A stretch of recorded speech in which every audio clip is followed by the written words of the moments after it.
이전에 이제 이런 어려움이 아까 두 가지 있다고 말씀해 주셨는데 그 입법을 추진하기 이전에 어떤 준비를 이렇게 의원님께서 하셔야 되는지, 예를 들면 뭐 관련 기업이라든가 시민단체라든가 이해관계자들과의 이런 협조라든가 이런 어떤 부분들이 고려되어서 이제 입법 추진하기까지의 과정을 좀만 설명을 해주실 수 있으면. 예, 법을 만들 때 가장 저는 중요한 게 현장에서 일단 어떤 일이 나는지 많은 이야기를 들어야 된다고 생각합니다. 그 듣는 방식은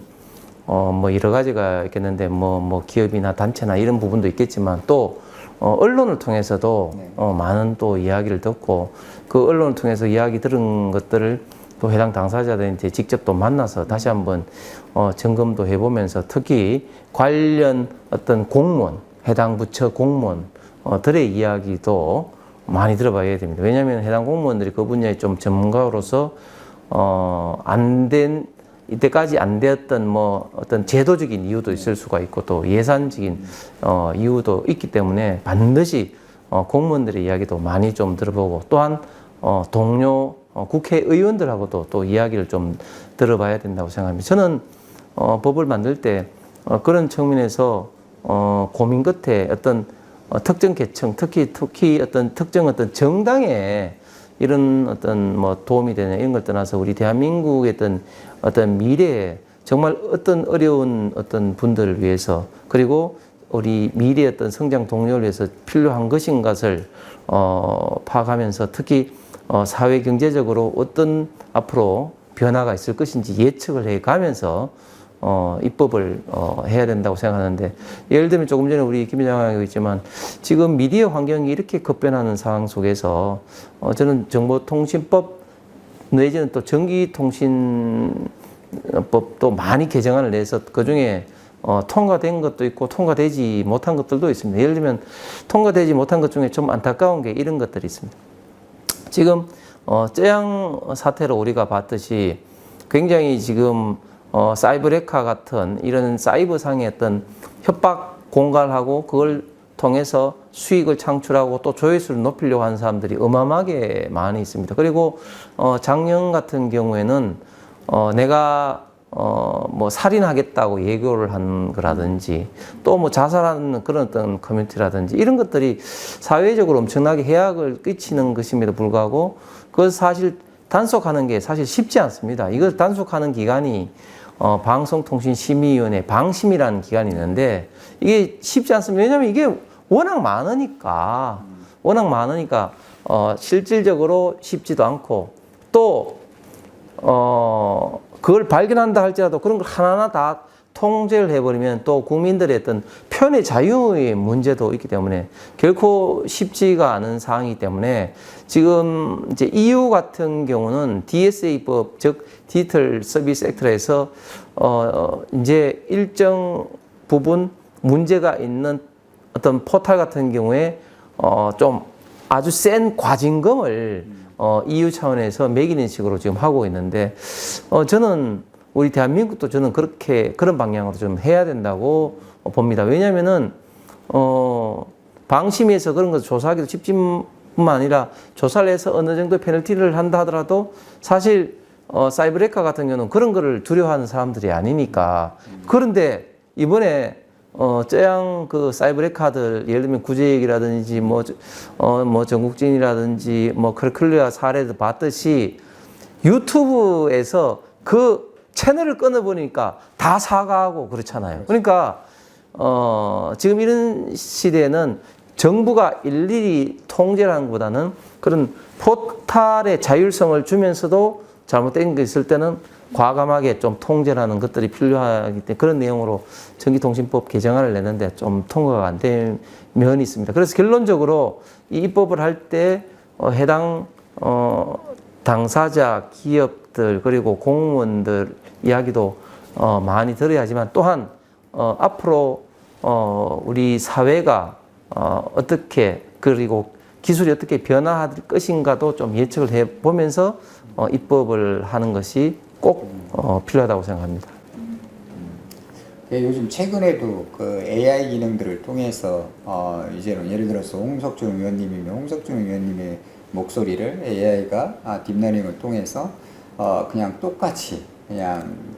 동일한 모습으로 어떤 말이든 지원해서 온라인에 이제 유포될 수 있을 정도의 기술까지 지금 올라와 있습니다. 그래서 이런 부분들과 이제 스팸에 관련된 부분들이 굉장히 정교하게 이제 다양화되고 있는데 법안이나 실제적으로 현장에서 지금 말씀하신 어떤 규제나 어떤 이런 범죄까지 확대되고 있는 이런 사안들은 우리가 이 시급한 사안들인데 이것을 좀 확대하려고 어떤 부분들을 좀 더 노력해서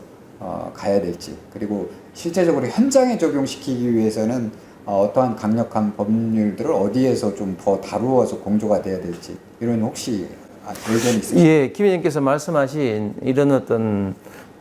AI 같은 어떤 새로운 어떤 기술에 의한 어떤 여러 가지 어떤 부작용이 지금 전 세계적으로 일어나고 있지만, 특히 우리 대한민국은 남북한이 지금 분단되어 있는 상황에서 훨씬 더 지금 심각하다고 볼 수가 있죠. 예를 들면 얼마 전에도 그 한국과 중국 축구를 하는데 그 이제 카카오의 중국에서나 뭐 이렇게 처음에 생각했던 이런 어떤 뭐 이런 뭐 응원 뭐 이런 것들도 이제 문제가 되기도 했습니다만은 또 그 지금 아직도 끝나고 있지 않은 이스라엘 하마스에서 하마스가 이스라엘 전투기가 이 민간 병원을 이제 폭격해서 뭐 어린이 몇 명이 죽었다 했는데 그게 이제 완전히 가짜 뉴스임이 이제 판가름 났지 않습니까? 네. 이런 어떤 가짜 뉴스 그리고 AI로 인한 이제 무차별적인 이런 어떤 댓글 양상으로 인해서 이 정치 사회적으로 엄청난 어떤 문제를 많이 발생시킬 수 있을 것이고, 특히 우리 대한민국 같은 경우는 이 분단 상황에서 굉장히 국가 안보적으로도 굉장히 지금 이제 문제가 될 우려가 저는 크다고 생각합니다. 특히 요즘 보면은 뭐 이 홍보하는 데 있어서도 이제는 대중 연예인이 아니라 AI가 만든 가상 인간이 이제 굉장히 지금 유튜브 등에서도 지금 범람을 하고 있죠. 그래서 예를 들면 정말 그 예쁜 얼굴에 정말 그 여자 육상 선수 같은 탄력 있는 그 몸매를 합성을 시켜가지고 이거를 하는데, 그게 보니까 뭐 몇 억 뷰가 있을 정도로 그런 어떤 시대에 이제 살고 있는데, 그래서 이제 그런 것들은 이제 규제를 하기 위해서 결국은 어디까지 이제 그 정부가 개입을 하는 것이 맞느냐, 이런 이제 문제가 좀 전에 제가 말씀드린 실질적으로 가능하냐 문제, 그 다음에 법적으로 그게 이제 헌법상의 어떤 표현의 자유라든지 이런 것을 어디까지 침범을 해야 하는 것을 용인해 줄 것인가, 이런 어떤 그게 두 가지 있는 어떤 그런 어떤 문제가 저는 걸릴 거라고 봅니다. 그래서 앞으로는 이런 어떤 문제를 하기 위해서 첫 번째 이런 어떤 포탈에 대한 어떤 자율적인 어떤 책임을 앞으로 더 훨씬 좀 강화를 해야 된다. 그다음에 두 번째, 이 정부에서도 이런 것을 이제 찾아낼 수 있는 좀 시스템을 좀 더 이제 민간 기업들하고 해서 개발을 해야 된다. 특히 국가 안보와 관련돼 있는 문제는 국정원이라든지 특히 또 인터넷 정보보호진흥은 이제 과기부 산하에 이런 것과 아울러 가지고 그런 어떤 찾아낼 수 있는 그런 기술 개발에도 저는 좀 더 많이 신경을 써야 되는데, 특히 지금 문제가 되고 있는 것이 저는 중국산 이런 통신 장비입니다. 중국산 통신 장비. 그래서 지금 미국 같은 경우는 하웨이라든지 이런 통신 장비를 못 쓰도록 지금 아예 막고 있죠. 그 이외에도 뭐 CCTV라든지 로봇이라든지 이런 것을 지금 중국산은 기본적으로 백도어가 있고, 그 백도어가 결국은 중국 공산당이 이렇게 통제할 수 있는 어떤 그런 기술을 갖고 있다고 해서 아예 못 사용하게 만들고 있죠. 우리 지금 대한민국이 굉장히 지금 현재 그런 데 좀 둔감한데, 예를 들면 서울의 아파트 90%에 있는 가칭 엘리베이터 TV도 지금 중국산이 90% 이상을 지금 장악하고 있습니다. 그런 모든 어떤 개인적인 정보라든지 이런 것들이 지금 중국에 그대로 지금 빨려가고 있는 그런 상황이기 때문에 이런 어떤 프라이버시 그리고 국가 보안적인 측면에서 우리 정부가 좀 더 많은 관심을 기울여야 되겠다고 생각을 합니다.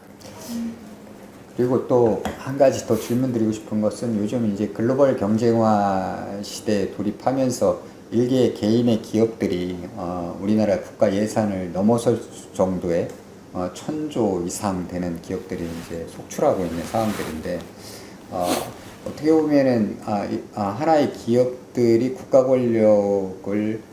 통제하려고 할 정도의 생각들이 나오고 있고 그리고 해외 지금 정치 외교 구도도 상당히 빠르게 재편되고 있는 것이 사실인데 이런 측면에서 과연 정부는 앞으로 미래 방향에 있어서 어떤 부분들에 대해 더 중점을 두고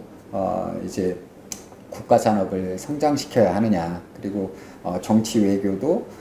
빠르게 변화하는 데서 어떤 부분들에 더 포인트를 둬야 되느냐 이제 이런 부분에 혹시라도 해법이 있으시다면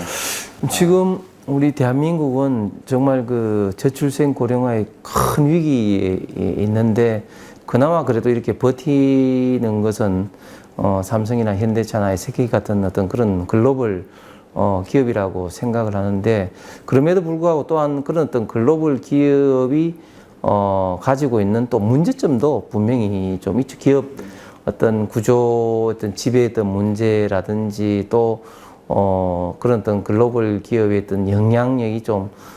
지나치게 다른 어떤 분야까지 하는 게 아닌가. 대표적으로 최근 SK 최태원 회장 그런 어떤 이혼 소송이 났지만 아니 만약에 최태원 회장이 아니었으면 지금까지 정식으로 이혼도 하고 있지 않은 사실혼 관계에 있는데 이렇게까지 조용할 리가 없죠. 엄청나게 최태원 회장이 아니었으면 사회적으로 도덕적인 어떤 문제로 지탄을 많이 받았을 텐데 그만큼 SK 그룹의 어떤 영향력, 광고라든지 그런 영향력으로 사실은 이제 언론에 그만큼 영향을 미치고 있는 그런 어떤 현실이겠죠. 그런데 그럼에도 불구하고 저는 앞으로 우리 대한민국은 이런 어떤 기업의 어떤 문제보다 아까 말씀드렸듯이 이런 어떤 저출생 고령화의 문제, 특히 이런 어떤 진영 간의 어떤 갈등의 문제 이런 걸로 인해서 성장 잠재력 자체가 굉장히 지금 줄고 있다. 앞으로 우리 기자님 같은 이런 어떤 청년 세대가 저는 참 이게 걱정스러운데 과연 이런 어떤 상황에서 과연 우리 대한민국의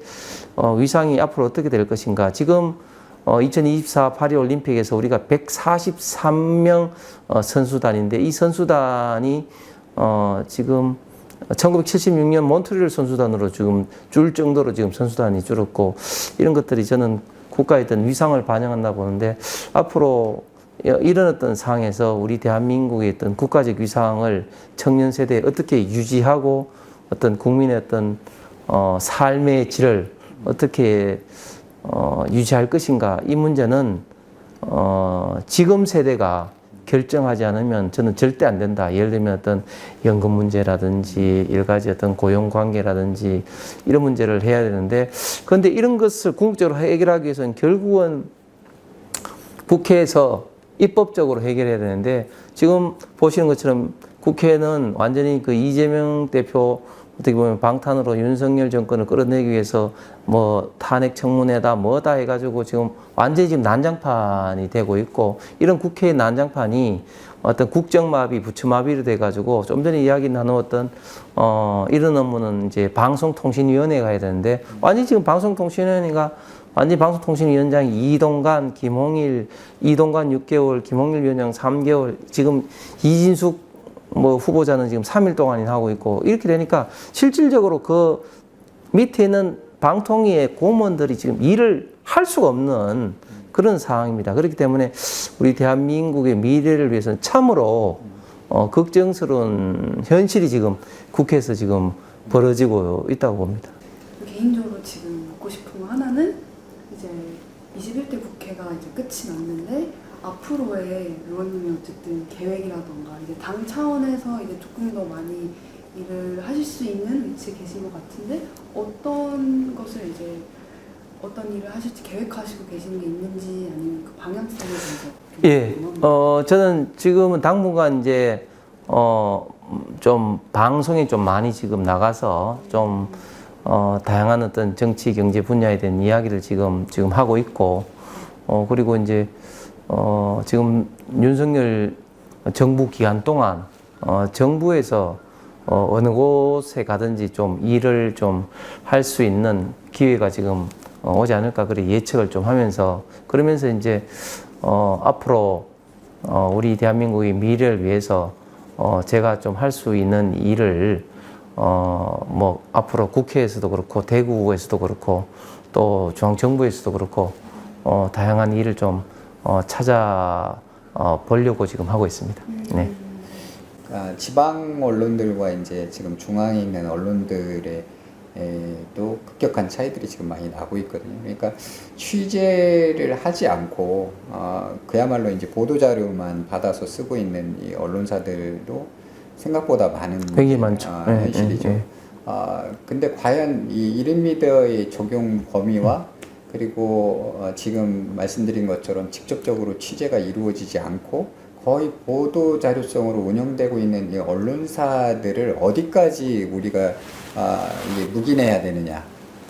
그리고 앞으로